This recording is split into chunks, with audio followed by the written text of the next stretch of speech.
Para muitas pessoas, existe uma relação entre o confessionário, né, aquele instrumento que se encontra em algumas igrejas católicas, equipamento mesmo, porque é aquela câmara, né, onde o fiel ah, confessa um segredo, um pecado, né, para o seu padre, né, que é o confessor.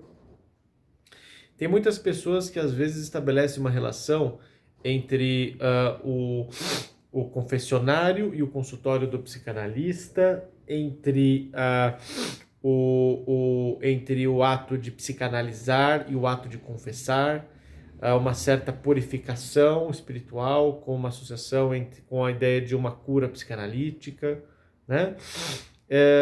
E isso é um tema que, numa cultura como a nossa brasileira, eu acho que é um tema importante, sim, principalmente para nós psicanalistas. Eu vejo, inclusive, que há um grande sintoma no meio da psicanálise, não entre todos os psicanalistas, mas em grande parte dos psicanalistas, entende que o fato dele, psicanalista, se considerar, se autodenominar ateísta, isso necessariamente implica em ele ter uma prática necessariamente antirreligiosa, né?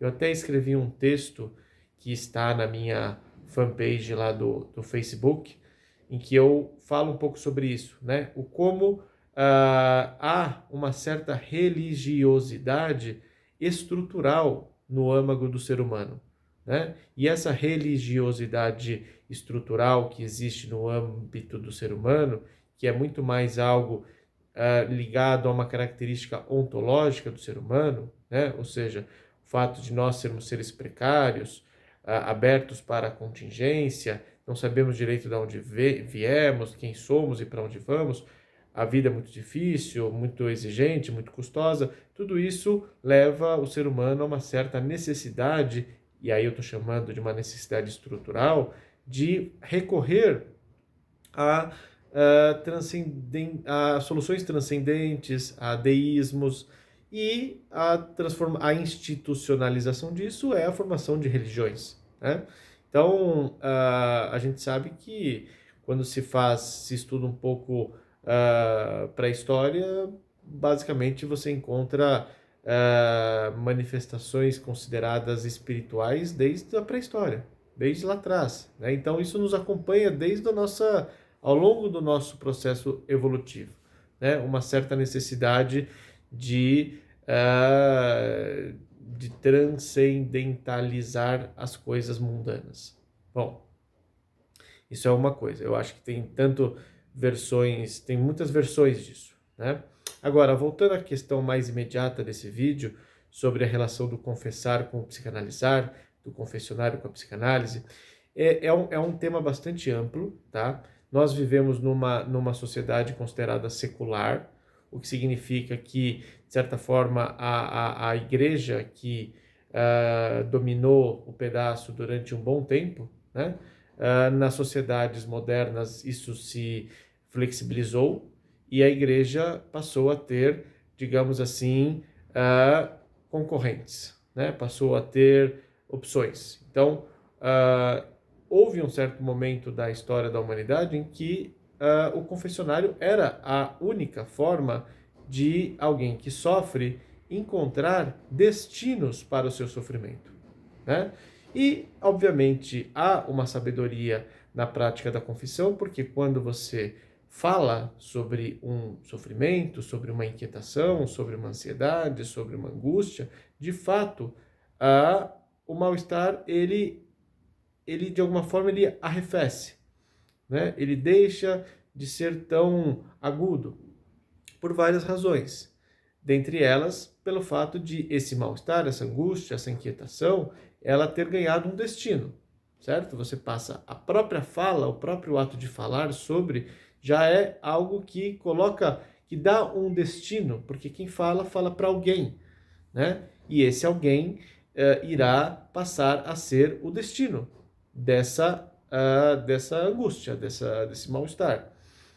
Então, é claro que quando há um padre atuando ali como confessor, né, fazendo a escuta, né, das confissões, esse padre ele está agindo como uma representação, no caso de Cristo, né? Ele está sendo uma representação momentânea, espaço-temporal ali, na espaço-temporalidade daquela situação, uma cidadezinha, por exemplo, ele é a representação de Jesus Cristo.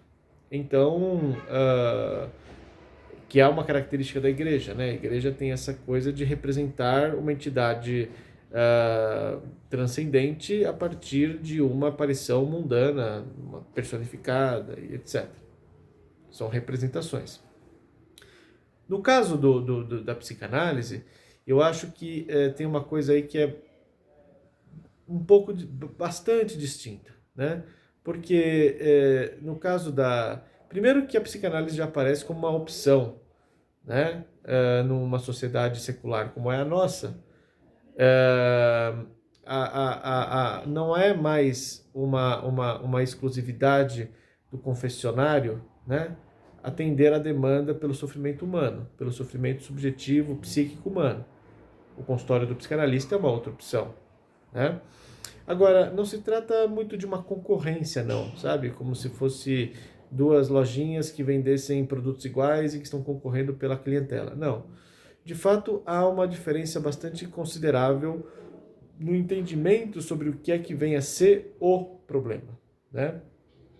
Assim, para não me estender muito, mas basicamente a diferença seria que na confissão você vai, de alguma forma, falar sobre um segredo, né? Alguma coisa que você não costuma falar com ninguém, etc., para alguém que sabe o que fazer com aquele segredo, né? Que é, basicamente, transformá-lo em um pecado e, a partir desse pecado, fazer o chamado sacramento da penitência, o sacramento do perdão, né? Que é a forma pela qual o padre enreda o pecador, né? No seu grupo institucional, ali, no grupo religioso, né? Bom, digamos, o grupo religioso é formado por uma comunidade de pessoas que se entendem pecadores e que estão justamente no percurso da vida trabalhando para deixar essa condição do pecado para trás, né? Trabalhar nisso. No caso da psicanálise, não é disso que se trata de forma alguma, porque, primeiro, porque na psicanálise se tem uma ideia de que você não está exatamente ali para falar sobre um segredo. Você é convidado a falar sobre as coisas que aparecem na sua cabeça de uma forma associativa. A ideia do inconsciente em psicanálise está muito mais para um segredo que não se sabe segredo, né? Então, é claro, você vai falar sobre algumas intimidades suas, sobre alguns pensamentos que você não costuma falar para ninguém, mas isso é um meio para você chegar ao que interessa. E ao que interessa, que seria, digamos, a significação efetiva, verdadeira, de um certo sintoma, de uma certa angústia, de uma certa inquietação, nem você sabe direito. Não se trata de um segredo que você está guardando há muito tempo. Você realmente precisa do analista para fazer a sua psicanálise, que é muito mais uma experiência de travessia, de falar livremente o que vem à cabeça sem se preocupar com o que você vai dizer. A psicanálise não faz juízo de valor, at all, não faz. O que significa que a psicanálise não vai emitir um juízo condenatório a partir de certas coisas que você pensa, certo? Agora, não significa que com isso não haverá consequências para o que você diz. Mas as consequências não são, digamos, tratadas a partir de uma penitência. Não é a partir de um perdão, certo? Não, mas é a partir de uma proposta de você se haver, de você simbolizar o que é que isso diz a seu respeito, né? E é claro que isso é uma forma assim bem breve de se falar sobre o que ocorre numa psicanálise, mas eu acho que é um ponto importante de nós estabelecermos algumas similaridades e algumas diferenças com relação ao que ocorre no âmbito de uma prática religiosa, como é a prática da confissão, né? Então, voltando, né? Em comum, há algumas coisas como é uma relação dual, há um certo sigilo, uh, um certo porque o padre vai saber do que você está falando e o psicanalista também, né? Uh, são formas de dar destino para o mal-estar, mas a diferença efetiva eu acho que está no tratamento do mal-estar. Pela via do confessionário, pela via da confissão, o mal-estar vai ser tratado de uma forma. E qual é essa forma? A partir do próprio pertencimento religioso, no limite. E pela via da psicanálise, o mal-estar vai ser tratado de outra forma. Qual é essa forma?